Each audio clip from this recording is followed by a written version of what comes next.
Good evening, everyone, and welcome to SCOTONOMICS episode 23.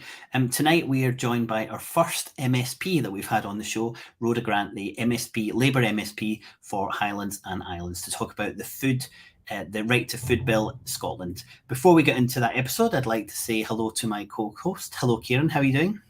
I'm good, William. How are you? Yes, very well. What's caught your eye this week? So a couple of things today. I think in the National there was a bit of an article about the free ports that the Scottish Government are agreeing to, which is causing a lot of controversy.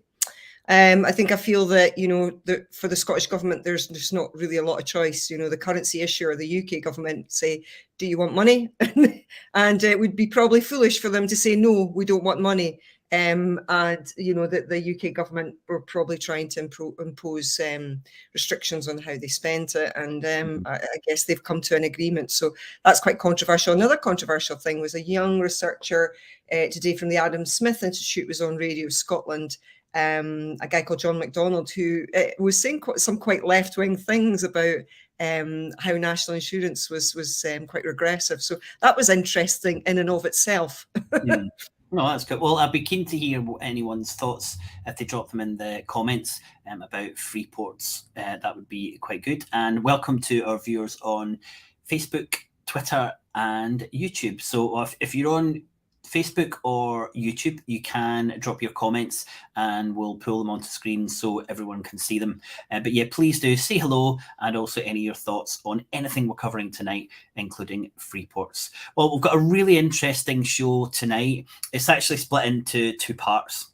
And we wanted to do that because the bill is really important, the Right to Food Scotland bill, and we wanted to cover that in detail. And we also wanted to kind of depoliticize it and also take the kind of constitutional aspect out of it. Or however, we do kind of discuss the difficulties of a cross-sector bill like this as it tries to navigate the current constitutional arrangements. But we've split the show up so we can kind of concentrate fully on that, and then we can talk about the kind of macroeconomic aspects that came out from that. Because we actually spoke to Rhoda and she gave us nearly an hour of her time, which is brilliant when you think about that from an MSP. And we covered a lot of detail, as you'll see, about the Food Scotland bill.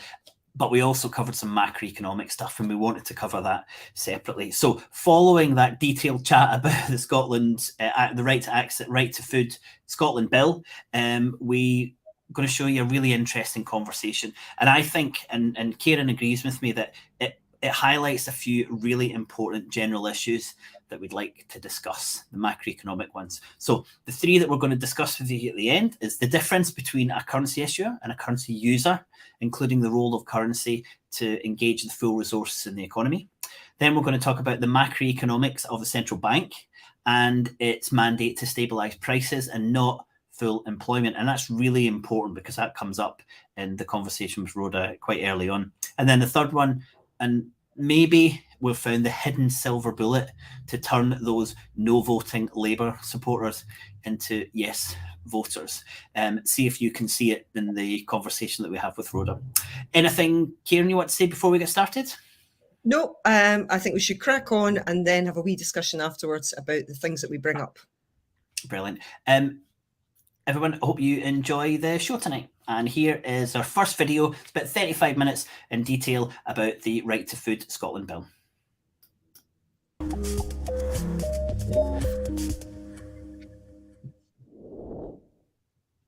Rhoda Grant, thank you so much for joining us on this episode of SCOTONOMICS. What we'd love to hear about is more about your proposal around the Right to Food bill that we're trying to be introduced in the Scottish Parliament. Before we go into the detail of the bill, I'd love to know a little bit about the bill's journey. How did we end up where we are right now with you proposing this as a private member's bill?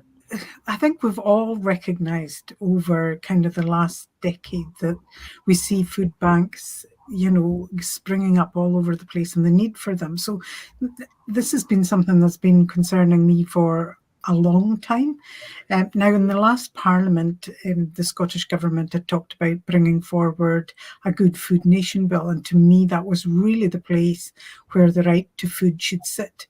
And I was very hopeful that that would happen. And I was speaking to my colleague Elaine Smith about this, because we were both very concerned about poverty and ending poverty in Scotland. So she had consulted on a right to food bill, and that was really just to help us understand some of the issues, so that when the Good Food Nation bill would come along, we would add to it. But unfortunately, that didn't happen. The Good Food Nation bill didn't come forward. So Elaine lodged a proposal. Now, at that point, we were towards the very end of the last Parliament. But if you remember, the pandemic was raging, and there was some discussion about there may be a delay to the election. So that's why Elaine put down her proposal, because had there been a delay to the election, it would have given adequate time for her to get her bill through, and it had cross-party support at that point. So that would have been possible, but as things happened, the election date stayed the same and the bill fell. So I then went to the Equalities Committee in I applied to the Scottish Parliament to bring forward legislation based on Elaine Smith's consultation. Now, that went to the Human Rights and Equalities Committee in the Parliament. And I probably have the name of that wrong, because the name has changed in this new Parliament. And they looked at that, and they voted down the proposal that I should be able to bring forward the bill. And I was disappointed by that, because it was the government parties that joined together to vote that down. Now, I suppose that caused me two concerns, because I suppose on one level I thought they would approve me going forward on the basis of Elaine's consultation, because the government would have had a month to take over my bill. And the government were kind of saying at that point that they intended to do this. So I thought, they'll take it over.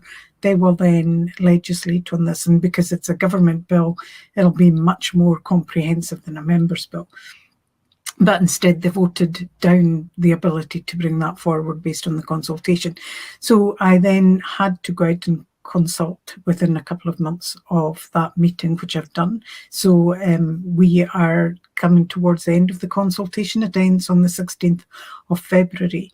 So I'm looking to people, as many people as possible, obviously, to respond to that consultation. And I've been speaking to people as I have been over the piece, but I have a stakeholders group working with me, but also other people who are interested in the subject have come forward and spoken to me. And it's almost like every day, more and more, I see the need for this bill. And this week, and the last few weeks, when we've been seeing the cost of living really going up, and that will hit the lowest paid already, the people that are struggling. There's people living with the help of food banks and charitable food, but I see that happening much, much more because of fuel, heating fuel cost increases. We're seeing national insurance costs go up. We're seeing, mortgage interest rates go up. Everything seems to be going up, and people, even those who are just managing at the moment, must be terrified, because they will face the stark choice of heating or eating. So the process is going back to the process. After the consultation, we bring forward a submission, summary of the consultation submissions, and then I can table a bill. And at that point, I'll be looking for support from other parties to formally introduce a bill into the Parliament. And that goes through the normal 3 stages of parliamentary process. Stage 1, where a committee scrutinises the bill and a decision is reached by the whole Parliament on the general principles. Stage 2, where it's amended line by line through a committee, and stage 3, where there is more line by line amendments, but by the whole Parliament, and then a vote on the final bill, depending on what it looks like at that stage. So there is a way to go, probably a year before, with a fair wind, that would happen. So I'm determined to try and push it through as much as possible. Well, that's really good that you've given us that overview of the process. I certainly had no idea that it took so long for a bill to move through Parliament. What I hope to do with the bill is enshrine the right to food. We have the human right to food. Our country has signed up to those treaties that say we all have a right to food, but as we can see very clearly, we're not realising that right to food, because the right to food is about people accessing food, good quality food, at their own hand, not through charity. And so many people are now dependent on food banks. So it is about allowing people to have the dignity and the standard of living that they access good quality food themselves. And the second part of the bill, which I would be proposing, which is probably as important as enshrining the human right to food in Scots law, possibly more important, is to have an independent body to oversee it. Because at the moment you could argue we have that right, but there are many people not accessing that right. So having an independent body overseeing the right, scrutinising our whole food system, looking at where it's failing so that people are falling back on food banks, and pushing departments, organisations. This is cross-government. It's, cross, I suppose, the whole of, local government, central government, in fact, UK government as well, although this would be a devolved bill.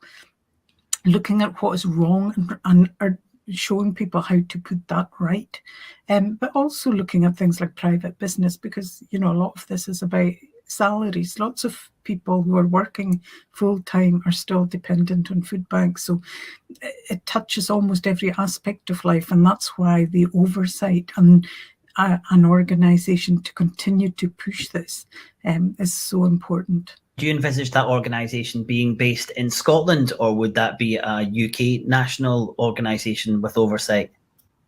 It would be a Scottish organisation, because this is Scottish legislation, so it's going through the Scottish Parliament. So this really shines a light on Scotland and what we can do about this. And we have a lot of levers at our hand that can make a huge difference. So it's making sure we use all of those to make sure that people are fed and people don't have to depend on food banks. The right to food, I think it's a set of principles that would guide the government on how to manage our country's food system, so that it works for every person in Scotland. And I took that from an organisation which has been supportive of your work, which is Nourish Scotland. Firstly, the right to food outlines what a fair, healthy and sustainable food system should be delivering. And then secondly, the right to food makes it clear that it's the government's responsibility to do everything in its power to ensure that the food system is delivering these aims. Is that a couple of statements that you would support? Yes, and the government are still looking at their Good Food Nation bill, which is supposed to look at the whole food system from, the field to the fork, to coin the phrase.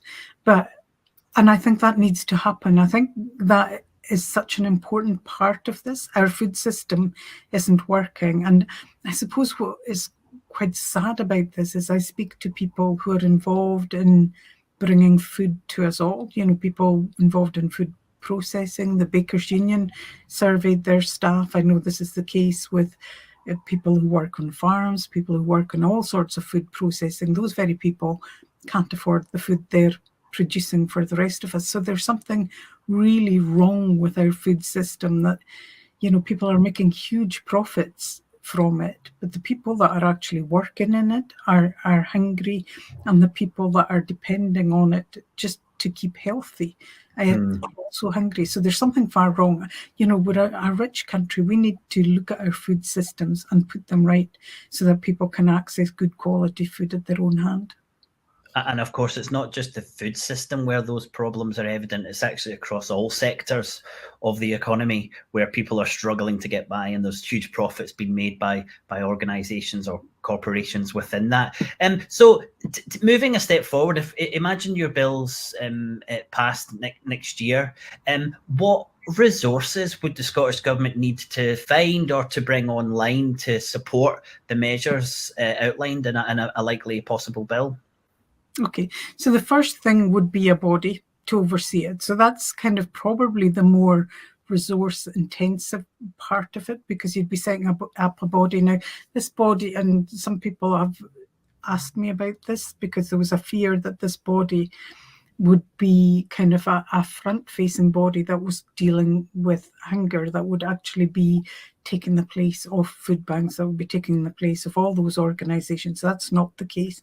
This body has to have its eyes on every aspect of government and every aspect of our society, to be honest, to see where those systemic issues are that are stopping us getting food to people. And, you know, you're right, there are so many things involved. For instance, you know, care of the elderly. How do we look after older people? How do we make sure that they are getting enough to eat? And we're hearing more and more people, you know, in A&E, workers in A&E saying, you know, elderly people are coming in and they're actually malnourished and starving.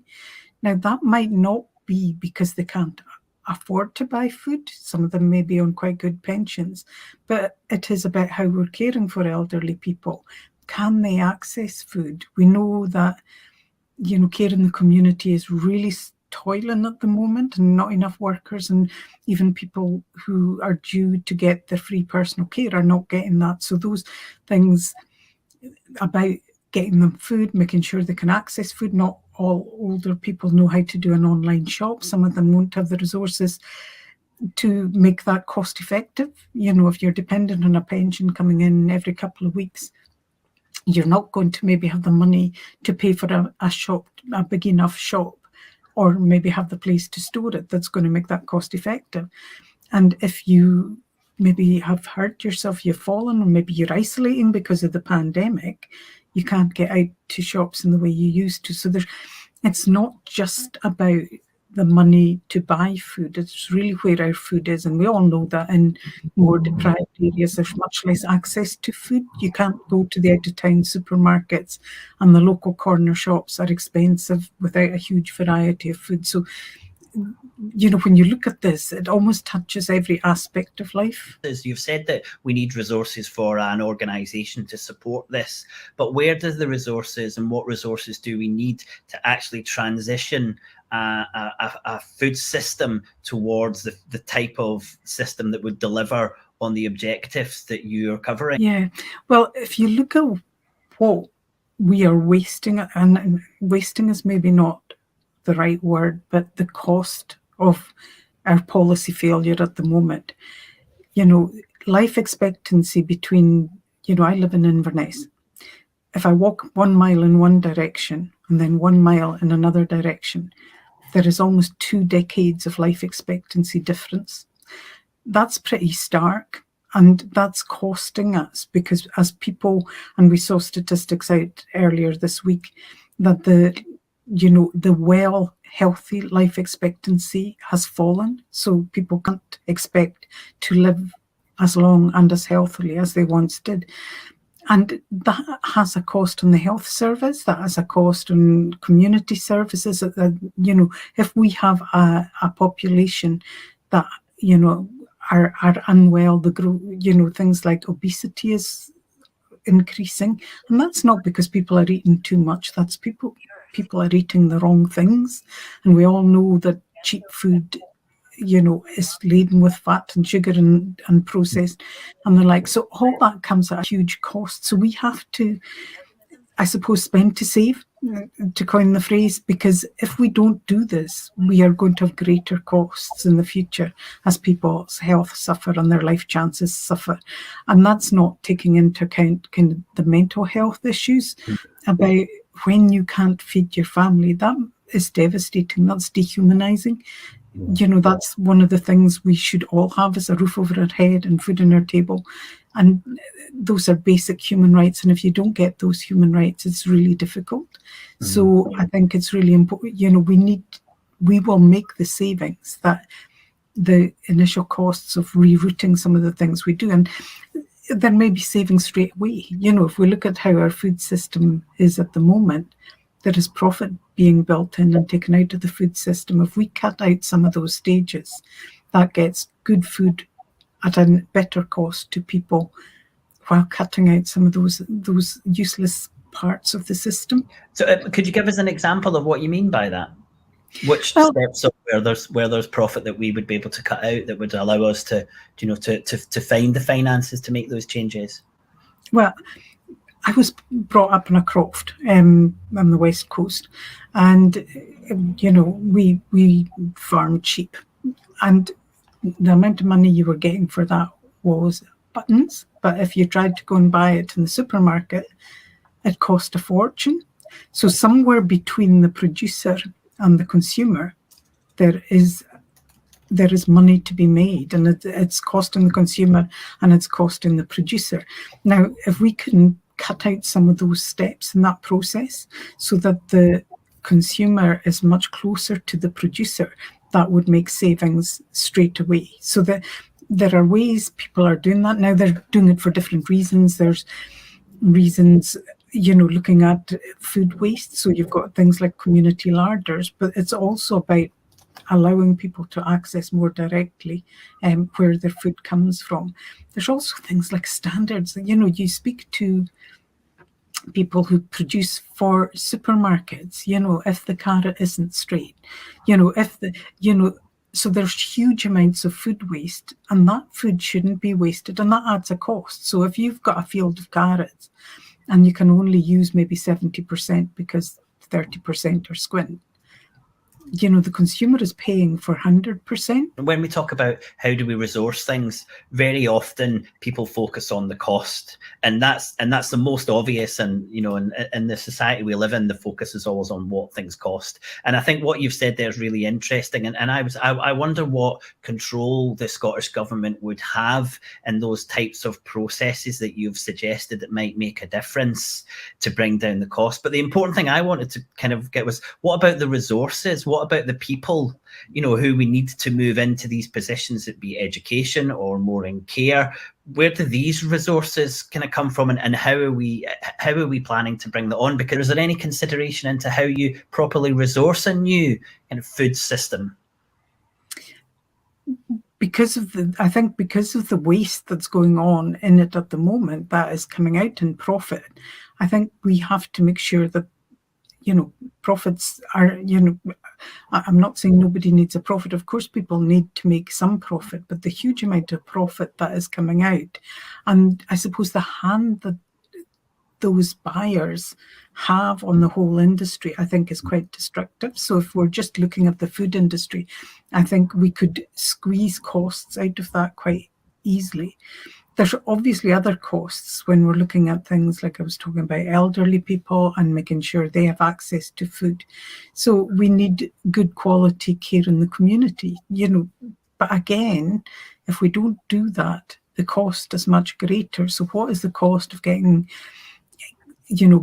giving a social enterprise some money to help an older person go shopping, or indeed do their shopping for them? That's not a huge cost, but it's an enormous cost if you end up with an older person in hospital, and then because there's not suitable care in the community to look after them, they end up there kind of delayed discharge.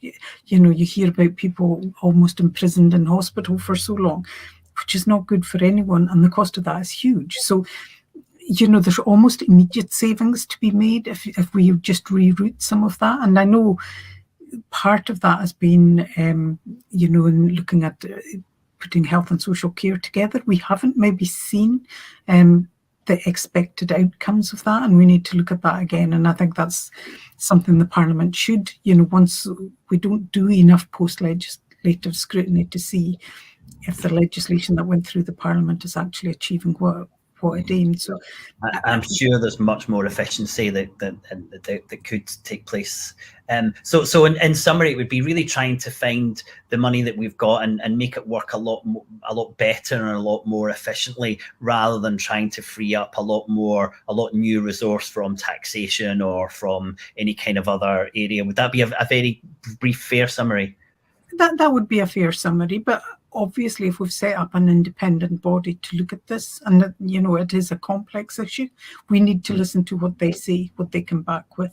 So I think it's really important to not clip their wings before you even get them off the ground, if you know what I You're mean. you're so right. It's a proper complex issue, and I looked into it this morning about how complex it is. It's been interesting. Our conversation, quite rightly, is focusing on certainly the let's say the elderly as an example and their access to food. But when you look at what the right to food actually is and what would be proposed and what it would lead the Scottish Government to do, it's a huge undertaking. I mean, I was listening to a report from an interview with Michael Fakiri, I think his name is, the UN Special Rapporteur, and he said that the right to food isn't just about being able to get food, but he's talking about the need for stable markets. And this would, of course, cover imports and exports. He's talking about land use and land access rights, food security and food sovereignty, employment law, including kind of minimum wage and tribunals, immigration, because much of our food is picked and processed by migrant labour, health and safety, oversight of the supply chain, oversight of the main industrial processes with regard to food, control or at least oversight of the supermarkets which dominate the supply chain. I mean, most of these areas aren't devolved. So my question is, like, how can the Scottish Government have the responsibility for all of that when it doesn't have the authority in a lot of those areas? Well, the areas that they don't have authority in, obviously you can't hold them to account for that, but there are huge areas we do have. So for example, you know, a lot of this comes down to income. So they have authority over some benefits, and that is obviously growing. But there are also things they can do about using procurement. So we've seen a lot of that happen. Different councils are doing that. North Ayrshire, it's been an exemplar about using the funds we have to force change in our own communities. So if the government is contracting with anyone, they need to talk about the living wage rather than the minimum wage. They need to, you know, if they're working with larger organisations, to put pressure on them about, and this could have a knock-on benefit for other places as well. It could mean that the Scottish Government would have influence beyond Scotland, but really pushing them to look at their social responsibility and how they work in order to be able to contract with the Scottish Government, because government has huge buying power. So using their buying power as part of a lever, it's not only what they do themselves, it's where they can put their influence as well. And I think that's really important. I mean, many things are global.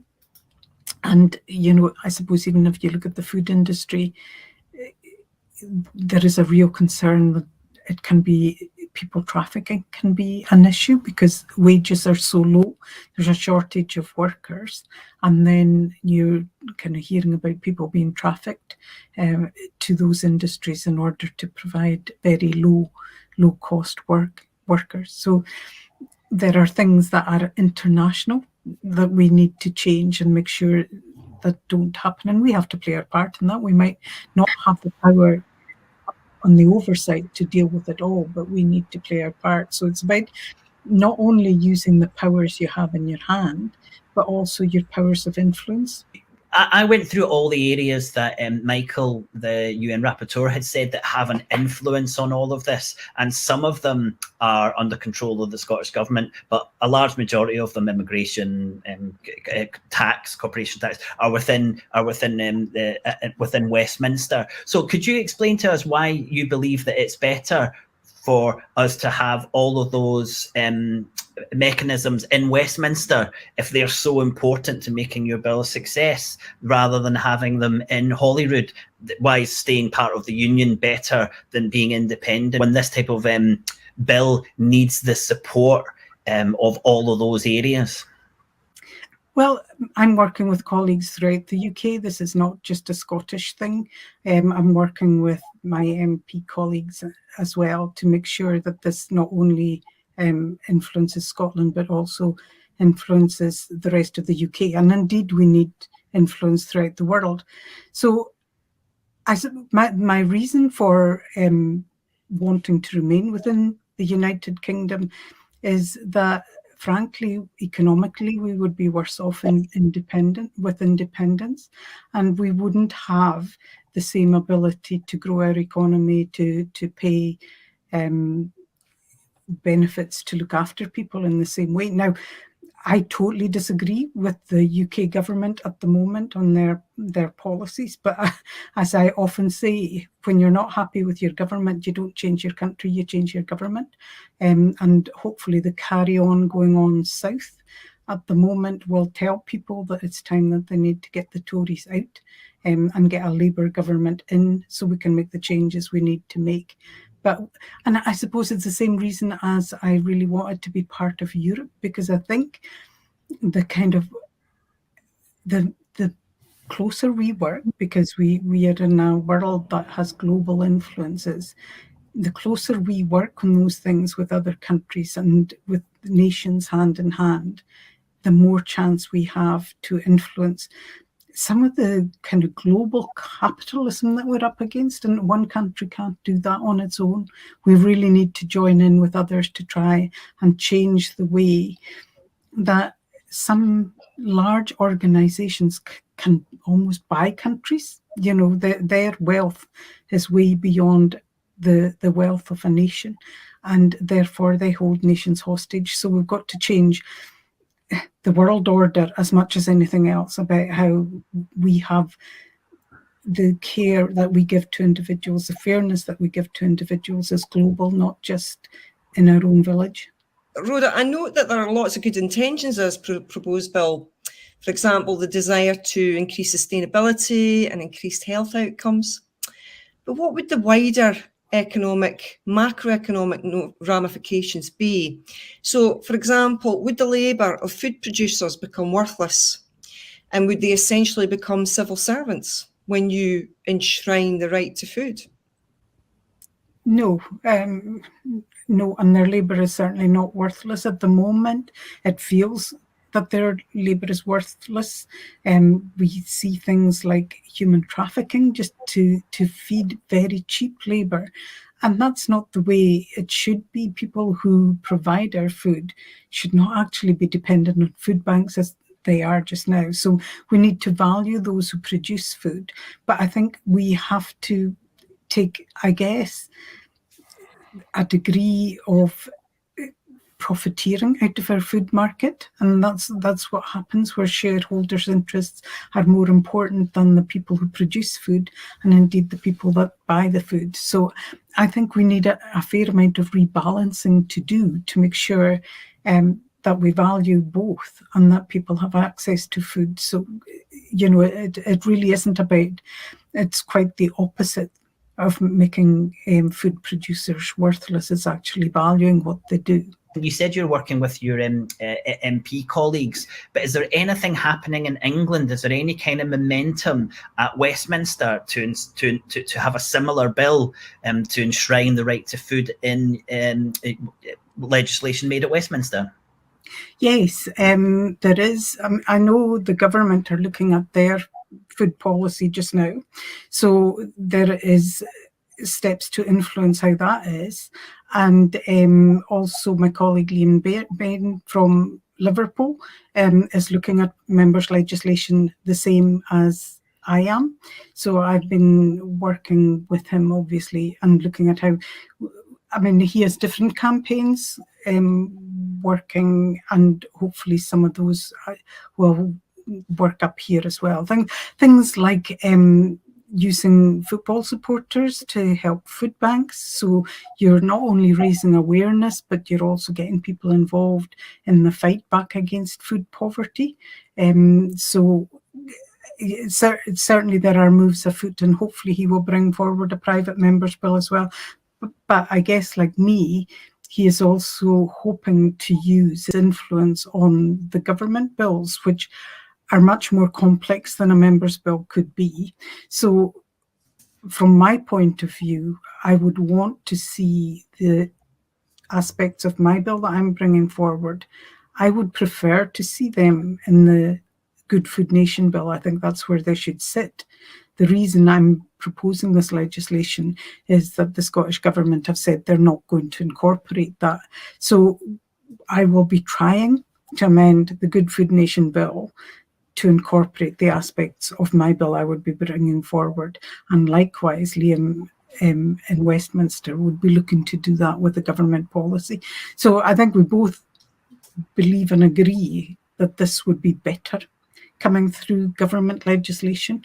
But if it doesn't, then there will be members, we can bring forward members' legislation to do that. Now, it's obviously more difficult. It's easier in, well, maybe not at the moment, but in theory, it would be easier to do that in the Scottish Parliament than the UK Parliament. Yeah, it's I would imagine so. But as we said earlier, however, the flip side of that is, if it was passed in Westminster, there would be much more ability for the government to actually make the transformation that you're hoping for, because in Scotland the powers are still very much limited. And as we said, a lot of these things even push onto international trade. But the idea of imports and exports in Scotland deciding on what the immigration level is and who do they give worker permits to is just so far removed from the kind of legislative situation we're in at the moment. But many people, none of whom I personally agree with, would say that the market is there to provide food, and in case of market failure, then the charitable sector can fill in. So can you expand on the issues that you see with trying to rely on a kind of neoliberal framework to ensure that people are fed? Well, we are living in the middle of market failure. The fact that, when I was first in politics, when I was first elected, food banks were few and far between. So we didn't see food banks. We had seen nutritional diseases, things like rickets, all but disappear. We were living in a country where I had the expectation that what we were going to try and do was improve people's lives. So my expectation, and I think everyone's expectation, is that every generation makes sure the one coming after them is in a better position than the one before them. And that has turned on its head, where we've got a generation coming up now that is going to be worse off than their parents. And that's absolutely unacceptable. I think that goes against human nature. And that is because of capitalism and market failure. So anybody who says to me that that's the way it should be needs to look at, and again, I take it back, this is a huge cost to the individual to have your life disrupted in this way, but it's a huge cost to society. It's a cost to everybody. So unless we put it right, we will all pay that cost. So unless you invest, you get nothing back. And we need to invest first and foremost in our people. The climate crisis is not one of the drivers for this bill. Well, I think they go hand in hand, but the driver for this bill is people living without adequate food, and we need to change that. And neither should they be dependent on surplus food that the rest of us don't want. That's not the way forward. We need to deal with the surplus food, but we need to make sure everyone has access to good, healthy food in their own right. I've got one very personal question for you, and as someone who's really passionate about social justice, and you're in the Parliament, and you must see these huge kind of systemic issues that are affecting our society, and you must want to kind of like grab a hold of that and kind of strangle that and really get into the meat of it. But obviously you can't do that because you're not in government, even if governments could do that. But I just wonder, how do you feel when you're sitting in Parliament and you've got to do something like introduce a bill that has the potential to do quite a lot of good, but is still only kind of tinkering around the edges of this huge neoliberal corporate globalized problem that we have? Is that something that you think about personally? Yes, it's frustrating, but as they say, the best way to eat an elephant is in bite-sized pieces. If everybody does their piece, if everyone tries to nibble at it, collectively. And I suppose I'm a believer in society. I'm a believer in, our collective efforts. And, I'm not a magician, and neither do I have a messiah complex. I know that I'm only a very small part of this. And I guess what I want to do is see others doing the same. And I think if, and as I say, I'm an optimist. I think there are more people who want to see change for the good. And if we can harness that together and work together, then we can achieve that change. So, Rhoda, thank you so much for joining us. It's been fascinating having your insight to the food bill, and we wish you all the luck with it. Thank you. Thank you very much. Thanks, Rhoda. We appreciate it. Bye now. Yeah. Bye-bye.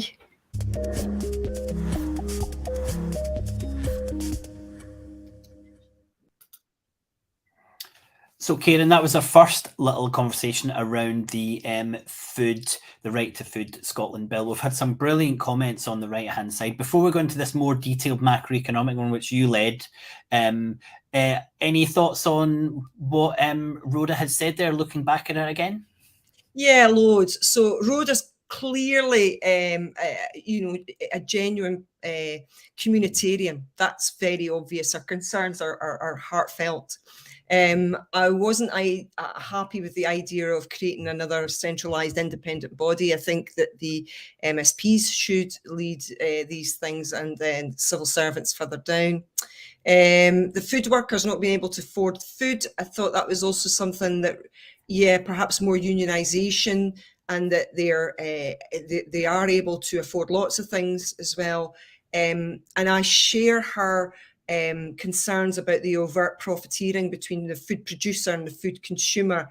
And it's something that I've spoken to a lot of people about, that I'd like us to be closer to the farmers, and that they're not being shafted, basically. For example, the price of milk has been going down and down, and a lot of farmers have given up milk, being milk producers. The other thing right at the end of that as well is that Rhoda wants to be back in the EU. So that's, that can't happen now if we stay in the union.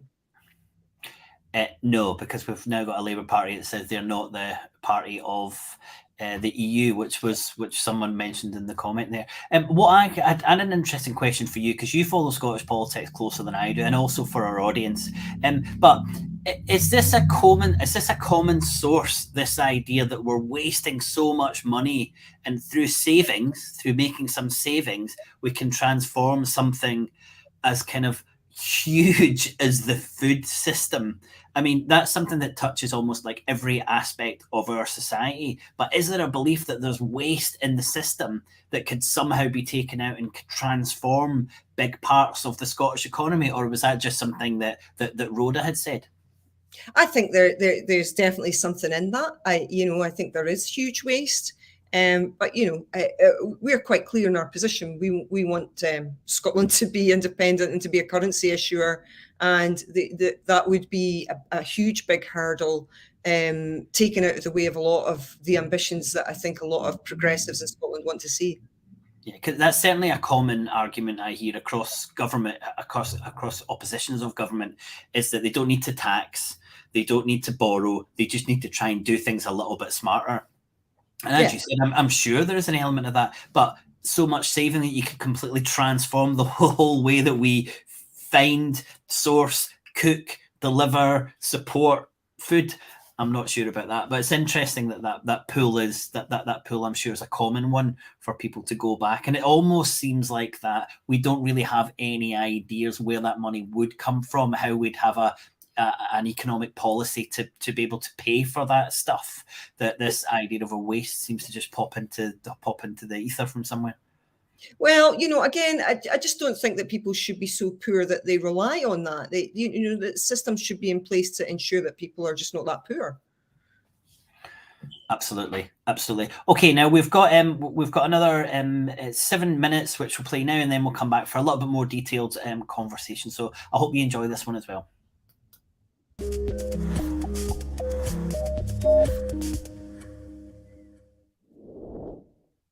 That the UK government is the currency issuer, and the Scottish government's not the currency issuer. We're a currency user, and the currency issuer has the responsibility to make sure that everyone is employed who wants to be employed, and that they're employed to the level that they need in order to have a decent life.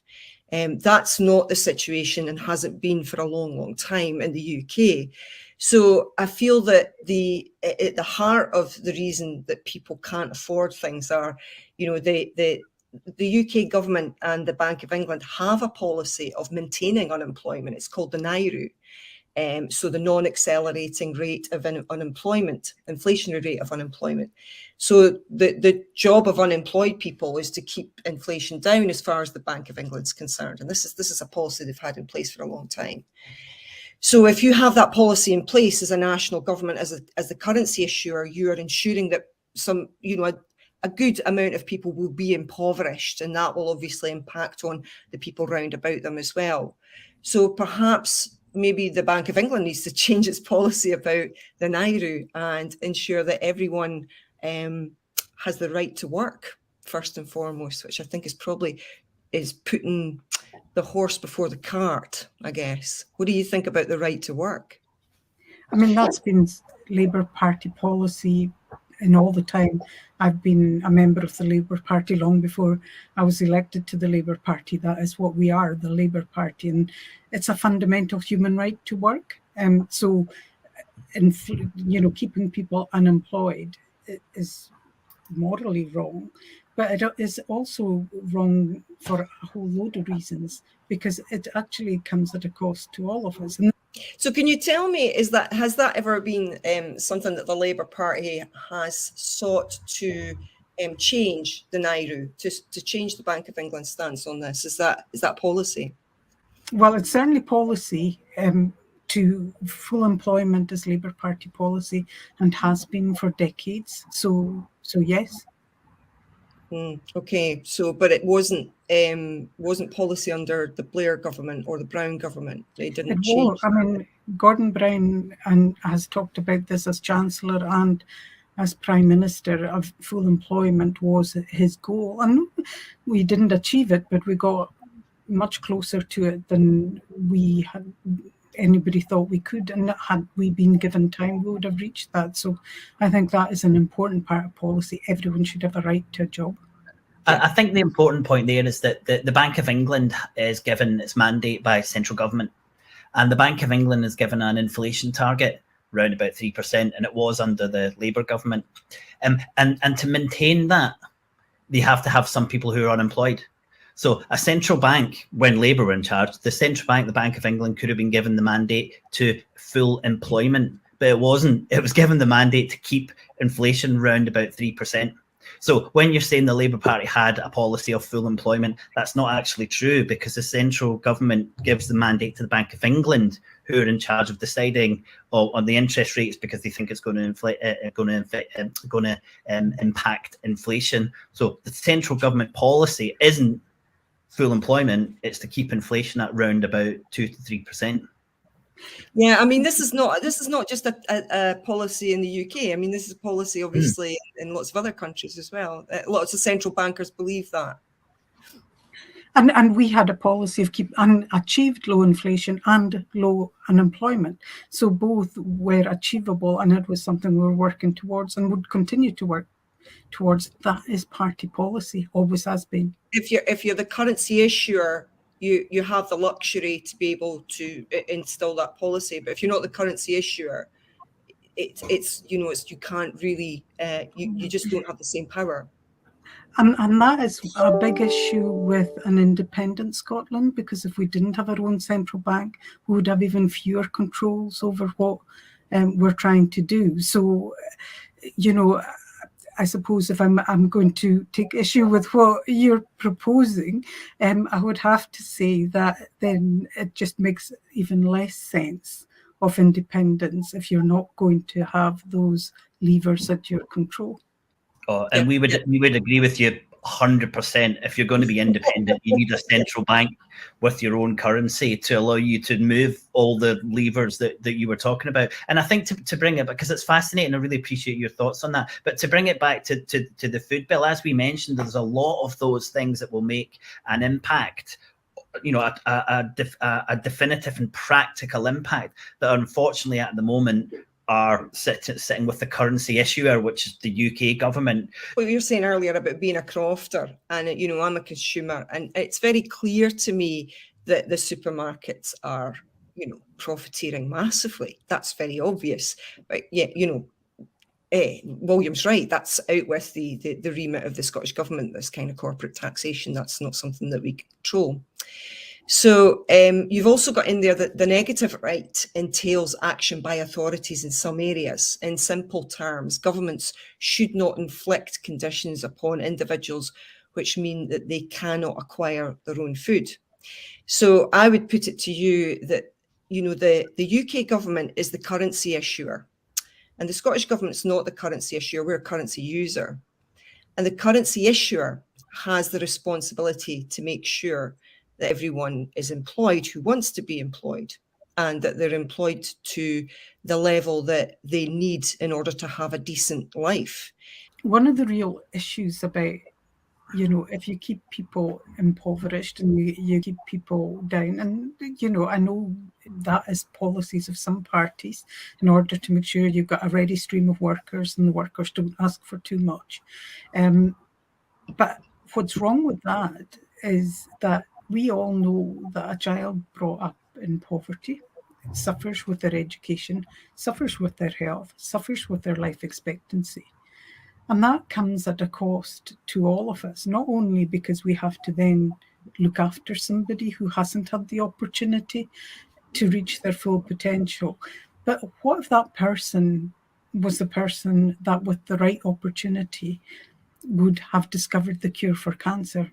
Then we all lose out, because every child has a potential to meet that, to make a difference to the world. And if we stop that happening, then we've not only damaged that person, but we've damaged ourselves. And that's what's totally wrong with our society as it stands at the moment. We really have to change the way we look at people. Life is not a dress rehearsal. This is what we've got. This is our only one. And it's not right that some people live that life impoverished, worried and concerned, and not being able to live their life to the full.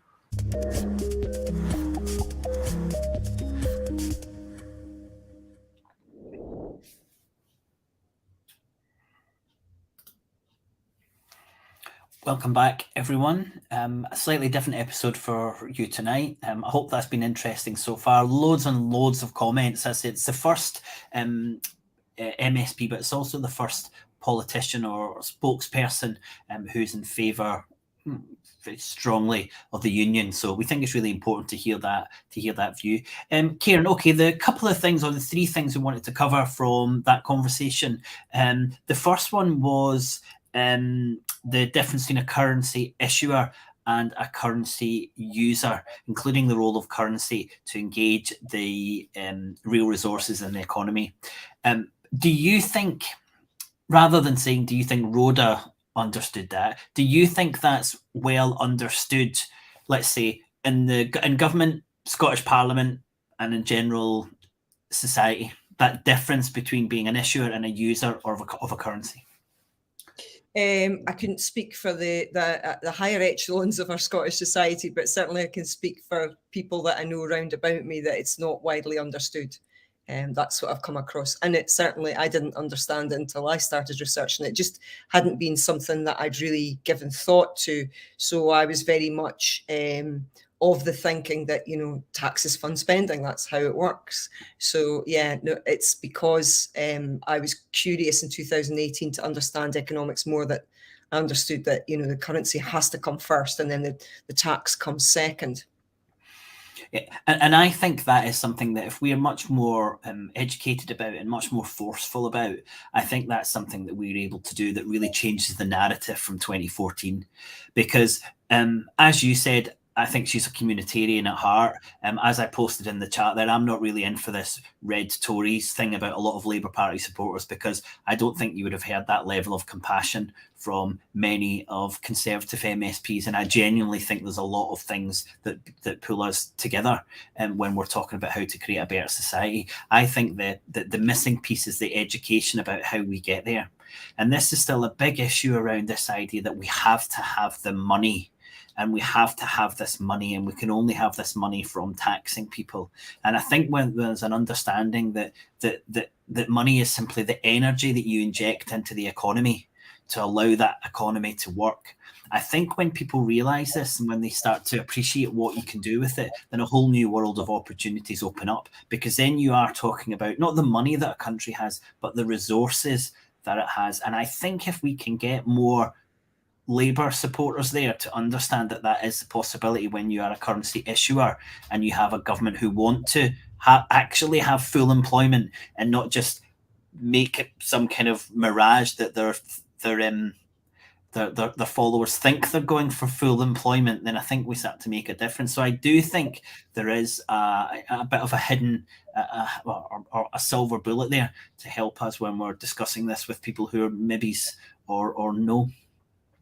Yeah, anyone's comment on the right hand side for that, Kieran? Yeah, I think it's really important to understand the difference between a currency and a real resource, and being a currency issuer wouldn't be a panacea. It would just take a big hurdle away to making a lot of things happen. So, for example, when I was at university, I was studying with a bunch of young people who wanted to do a second degree in medicine. And, to me, if you have bright young people who have those kind of scores academically and who are also have good people skills as well, very important to be a doctor, they should absolutely be paid to study to be a doctor. And, that's just a currency constraint on the part of the Scottish Government that they can't do that more. But by the same token, I also have a friend that works in the railways, and they can't necessarily get the right caliber of people to apply to work to drive trains. So you've got a currency. If you've got a currency, you might be able to pay those people. But if you can't find the right people, you can't make extra trains happen. You have to. It's not the real resources are what's really important. Yeah. And if we're relying on the private sector to train drivers, then we're never going to have any trains. So there is a big role for public spending within that aspect as well. The second thing I wanted to pick up was Nauru. And I can remember when we first started doing this, you called it the nefarious Nauru. Do you want to just give us a very brief introduction? I'll put this banner up again because this is taken from the Bank of England, and this was clearly something that Rhoda hadn't or didn't wasn't.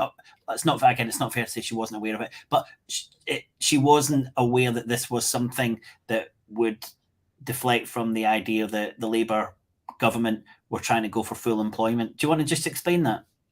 Well, I mean, the other thing you've got to remember is that famously Gordon Brown gave the Bank of England independence, but it's not really true independence. It is a part of government. He gave them independence to set the interest rates. That's what they have independence for.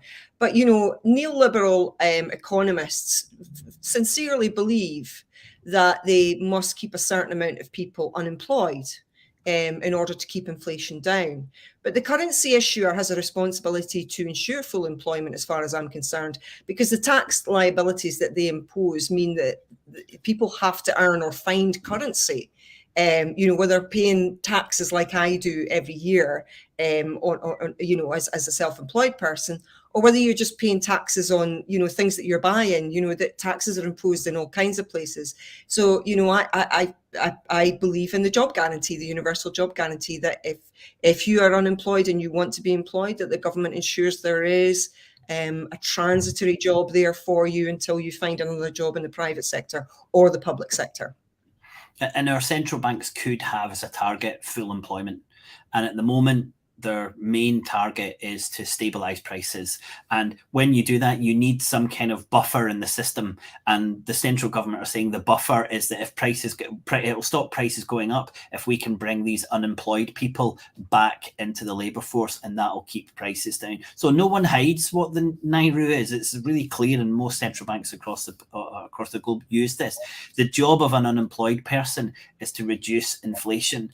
And as you said, that's completely nefarious in a society that you would make sure that someone didn't have the proper access to food and to shelter, so that they can make sure they're doing a little buffer for inflation. And again, I think that's another thing that we really need to say to Labour Party supporters, that their party were not in favour of full employment. They might have said it, but they didn't actually follow through on that. So that was the second important point. And we've just got one here, which I think I'll bring across from Charles. Thanks, Charles.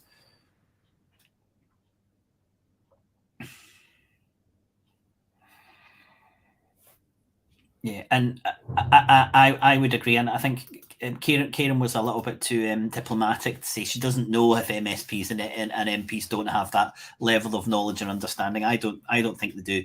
We're trying to help where we can. So that was around the kind of understanding and the knowledge of currency and money in the system. The third thing I wanted to kind of talk about was, when we're looking at a new economy and we're talking about the role of money and currency in the economy, how important do you think that is to completely change people's perspective of how we can run our economy? And this is more along the lines of kind of modern monetary theory and looking at currency as this kind of injection of energy. Do you think it's something that doesn't make a difference, or will make a difference if more people understand it? Yeah, I mean, it's a tool, and we just don't have that tool just now. And like I was saying, it's not a panacea. It's it's just that we don't have that tool just now. And so, if we had the real resources, I mean, an example, I'm not so keen on carbon capture and storage. I'm not convinced about it. But at the moment, we have the facility and the resources to do that. The only thing they're lacking is the money to pay the people to do it. And so if you were a politician who did think that was a good idea and that was passed through the parliament, you could just go ahead and make that happen by paying the people that are already in place. The real resources are there to do that, but the money's not there. So that's a very obvious example of what's happening in the northeast of Scotland. So yeah, the real resources are there. If the real resources are not there, it doesn't matter whether you've got your currency issue or not. You can't make that happen. The real resources have to be there. Yeah, and to build on that, another climate example would be the need to sequester carbon in Scotland. And there's huge tracts of land where we could be sequestering carbon, but the government is waiting for private finance to come in and pay for it, because Scotland's government is a currency user and not an issuer. Now, if we were an issuer, if we were an independent country, we'd be able to do exactly. We'd be able to put the money into the system, to pay people, to buy trees, because we've got the land. The money is just a way of moving people onto the land. And I think this is a crucial understanding, that it doesn't really matter if the government has a large fiscal deficit, because that money is being injected into the economy to do things in the economy. And this is a huge step, I think, for people to take. And as I said, I think this is the silver bullet. I think if we can get more people to understand this in general, but certainly people like Rhoda who want a more progressive Scotland and who want to do the things that she doesn't think a Conservative government would do in the UK, and a Labour government, as we all know, is likely to be impossible to do. The route to that is a much clearer understanding of how we can reshape our economy to achieve these goals. So I do think it was vital and crucial for us to have that conversation with Rhoda. And as said in the interview, I was really pleased that she spent her time to do that, because she knew we were an independence, we were going to be on Independence Live. So I think that was a really positive thing for her to come on and speak to us. I hope the audience appreciate that, if they don't agree with everything that she said. Kieran, if there's anything else you want to just cover, I'll just have a quick look through the comments to see if there's anything we can pull across that isn't about trains. You've got everyone off on trains. I think I've told you about this before. We've got a few people who are train aficionados, and we always get little train things. So yeah, so Rhoda disagrees with independence without a central bank. She made that quite plain. And without a central bank in our own currency, we will not be fiscally and monetary sovereign. And that is, the currency will give us opportunities that we currently don't have. And I think a lot of people are worried that somehow a Scottish currency would somehow be worthless. And, I think there was a Conservative politician that called it something like chocolate money or something like that. Why would it be chocolate money? Is the Swedish krona, the toffee Swedish krona, it might not have the status of the dollar, but it works for the Swedish people, as does the Norwegian krona for the Norwegian people. Yeah, it doesn't have to be the globe's fourth reserve currency. that means nothing to you when you're trying to release the real resources in an economy. Well, we hope you enjoyed that slightly different show. Next week, we've got a wonderful interview, speaking of MMT, with one of the founders of modern monetary theory, Warren Mosler. We had a fascinating hour and a half with him into a huge amount of detail. We cut out some of the detail for you, but we've got around about 50 minutes of conversation with Warren. And again, we're an incredibly well-respected American economist who was willing to spend some time with us to help us all understand how we can run our modern economy differently. So look forward to that. Look forward to you joining us next week. If you want early access to that, then you can join us on Patreon. And that's just simply patreon.com/Scotonomics. Lots of other things as well, helping us being able to spend a little bit more time finding and researching and our documentaries, which are coming up as well, and our live events. So please do consider joining us on Patreon. Until next week, from myself, good night, and from Kieran. Good night, all. Thank you. Thanks for joining us. Bye, everyone.